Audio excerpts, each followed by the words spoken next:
Welcome to United Jews channel. In reality, if they really think of it, we're all just people. Doesn't matter the color or the national background or any of that stuff. What is happening here in the United States, and the bans can be in both different directions. Like what they have done here with the laws, they have papered over the problem. They said, oh yeah, poor persecuted on African Americans. Let me give you the quotas to get into the university. Let me give you the opportunity to do like everything is good for you. As opposed to be, so basically by default, that alone treats them as less than people. Yeah, that demeans them. Imagine, it is demeaning because imagine like you are an individual who wants to succeed on his own or her own merit, and all of a sudden they like say, oh no, we're going to let you pass. Like you are a poor oppressed individual. So and this is a general problem of this country. Like and for you like it or not, I guess in the Soviet Union days, it was actually done a little better because there was not as much differentiation among the nationalities. Yes, there was persecution of Jews, but it was persecution of pretty much everyone who were not Russian, like Russian. Yeah. So I guess that's the only thing that the Soviet Union probably did better than what was happening here. It is important for us to stand up and speak out and say, like, let's treat every single person as a human being and not, let's say, assign a quality of one person higher than others or lower than others. But that needs to also happen not only on educational and employment opportunities. The most important reason why there is a protest going on right now with the BLM movement is not because all of a sudden they just rose up and said, oh my God, we're going to demonstrate. Oh my God, we're going to do this crazy thing. And by the way, looters are not part of the movement. If you really think of it, I've been to at least one of those demonstrations. Looters are not there. Like looters are like, they're always there. Like you have them in every culture. Like they see that they are opportunists. Well, not every demonstration. Yes, I agree with that. Yeah, not every person who is out there demonstrating for someone else's rights is a looter by default. Yes, there's plenty of them, but they are just opportunists who decided, oh, that's a good opportunity for us to do this along, and being along the lines of that. You know, that's just the reality of it. Yeah, British have a wonderful concept of a colorblind society. I am a big fan of that. It can be a bit silly sometimes when you have the King of England being played by a black actor in the theater, but I think you can teach yourself to look past that. If the actor is good, then you can say, yeah, maybe Hamlet was black in the time of Shakespeare, but they have this concept. Why don't we do the same? It's a colorblind society. Why do we say Black Lives Matter where everything matters? We're all people. All they have to acknowledge the systematic racism in the United States. Can't really say that the British are free of blame here. If you look at the way how the British Empire ran its colonies around the world, especially like in Australia, how they pretty much almost eliminated at one point the indigenous population, how the colonists actually treated the natives who lived in the territories. Exactly. So it's saying that today they atone for everything. No, they just behave differently. And this is the same situation here. This country needs to start to behave differently. We need to start people like. It would be great if the column on the application form was removed, or it says like you're Caucasian, you're Hispanic, you're Black, you're Asian, or whatever. You just say you're human, and that's it. Like, what was the persecution point for the Jews in the Soviet Union? We had this thing in the passport saying you are a Jew, right? The same thing here. Like we blend in because we say, yeah, we're Caucasian, so yeah, we're just the majority of whatever people we're not supposed to be persecuted against. I think we're in a total agreement. I think we have to let some other people have a say. Oh, yes, please. Please.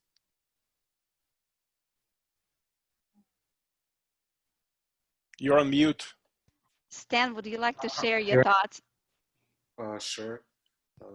Can you hear me? Yes. Yes. Well, I guess all the BLM movement is just to acknowledge and bring the awareness about the systematic racism in the United States, and it actually quite obvious. It has huge police in US, and that's all it is. And regarding the university application, my daughter was at Harvard sharing the room in a dormitory with the black girl from New York. And I don't remember ever feeling the like profile form on what race or anything like that. I don't. Do you have any first-hand evidence of systemic racism in this country? First-hand meaning that what you saw, not what you read, what you saw. I do not. Yes. I do. Affirmative action. Pardon me? That is, yeah. Affirmative action. Affirmative action. It is an example of systemic racism in this country. I think welfare system also systemic racism. Why? Well, welfare. Welfare hurts everyone who applies because, for example, so we know welfare, the way it hurt and really destroyed the inner city communities in the big cities. But welfare system also destroyed life in Appalachia for whites, even a generation earlier. The Tennessee Valley Authority and all of that. Now we have a generation, we have actually more generation of non-working poor whites around Tennessee Valley, what is former Tennessee Valley Authority, than we even have in the inner black cities. So wherever you incentivize people not to work generation to generation, you have poverty, you have single motherhood, you have destroyed lives because work humanizes people, and when you pay people of any color not to work, you dehumanize them. And that's what unfortunately what happens. And yes, statistically that affects blacks more. There's a larger population of black people who live in this kind of dehumanized conditions, but there are quite a few whites as well that have the same experience and have very similar problems: narcotics, single families, lawlessness, etc. So it's a horrible system. But regarding affirmative action for colleges, it does hurt blacks, because it doesn't matter so much in social sciences, but when you accept people into engineering programs and science programs who are not ready to compete at the same level, you force them to drop out into grievance studies for one sort. I've seen that. I was in my dorm when I was still an undergrad. I was trying to help a wonderful young black guy basically make it,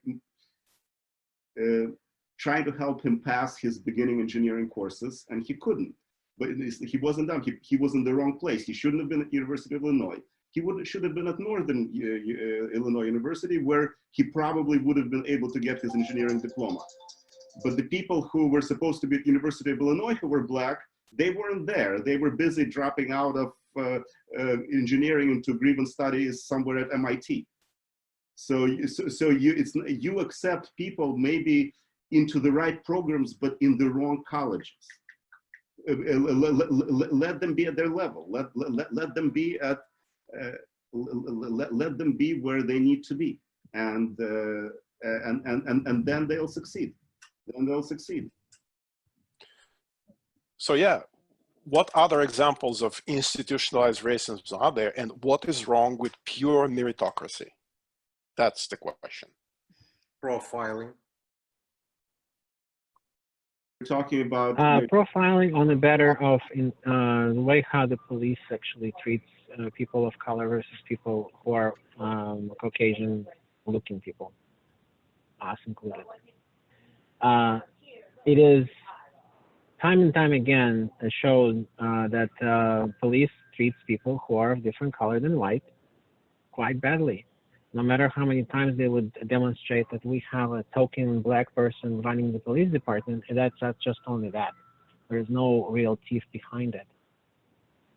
Like, I have observed the way how people are treated, and they were pulled out of their cars for nothing. They just did random traffic stop. Like, when a random traffic stop, police approaches a person, asks for documentation, and goes for it.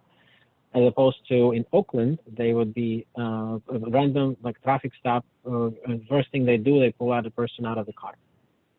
it's as local in the Bay Area here. Kirill, I It's wanted only, to ask it's, you. yeah. I wanted to ask you a question. Sometimes when we see something happening, we don't really know the full story. We don't. We assume Right. things. And I don't know if you can always assume what you see. You don't know what happened before. You don't know who they're looking for. You don't know what happened in the area. There's so much you don't know, but you can judge from the little thing that you see at that day, at that moment. I just, I think a lot of people judge situation wrong just because they see what they see and they don't know anything about that.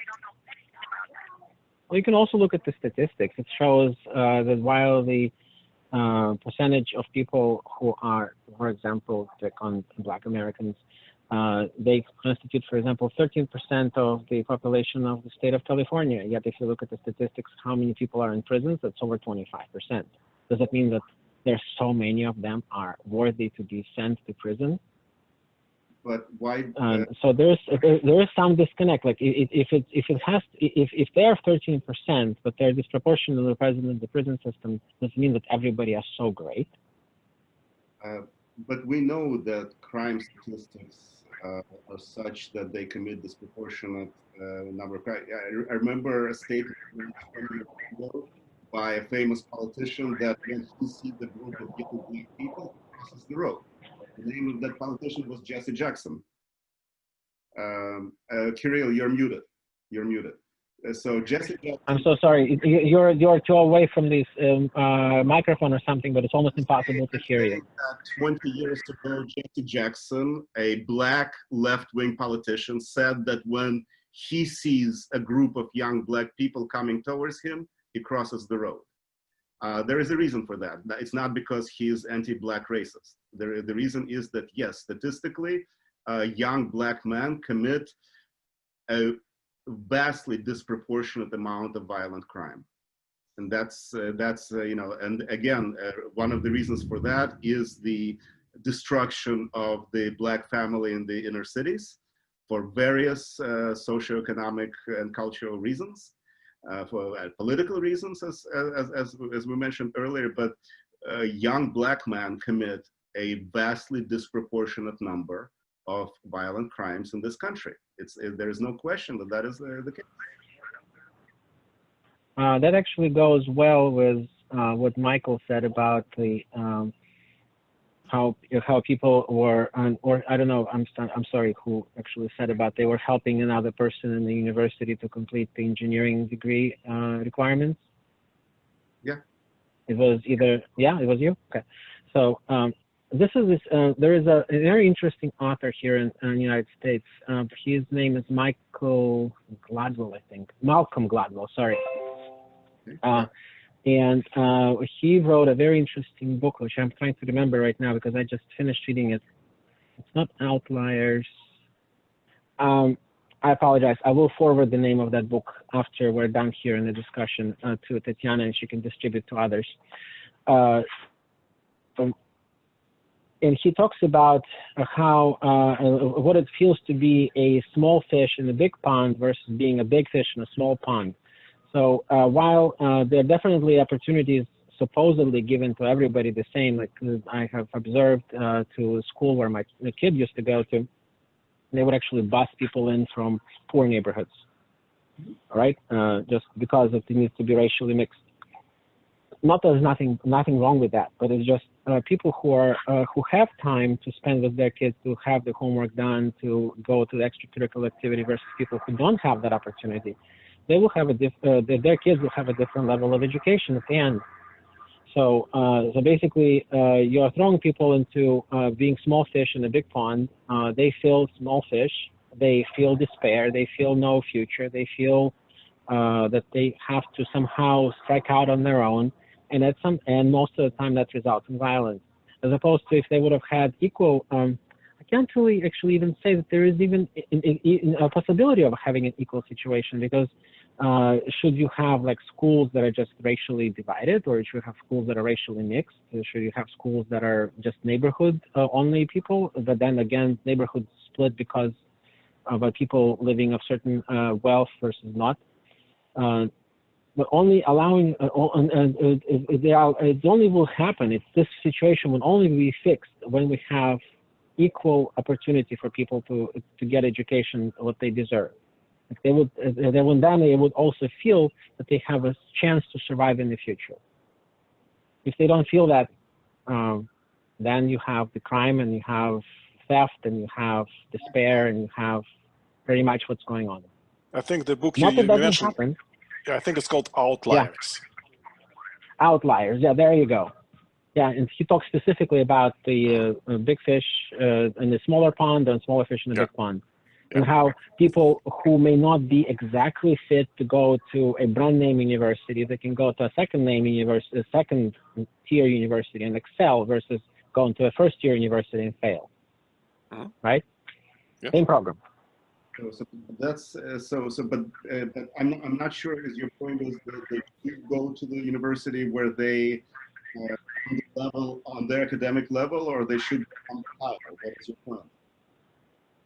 The point is that let's say the person. There was an example given. There's a lady who tried to apply to university. Doesn't matter what it is. But she tried to apply to a program at the university, some Ivy League university, and she got accepted. And she also got accepted to a university of the second tier, which is more closer to her house. And she failed in the university because of the Ivy League level because of the requirements were so much more demanding, and she was not the type of person who would fit into that structure. And she would have excelled, and she would have went to another place. Similarly, you have situations where you have people who come from neighborhoods that do not have very good schools, and their people from those neighborhoods are bused in to go to other schools, or they have to be admitted to the universities because of their whatever circumstances adversarial. They will fail. Failure in education, failure in life, failure in family, and that's all generates despair. And despair have an outlet, and you see that outlet in criminal situations. That's I can't argue with that. That's my observations. Exactly. People will likely succeed in the environment for which they are prepared at that level of their growth, and if you throw them into an environment for which they're not prepared, they're set up to fail, or at least have a far higher threshold that they have to clear to succeed. Yeah.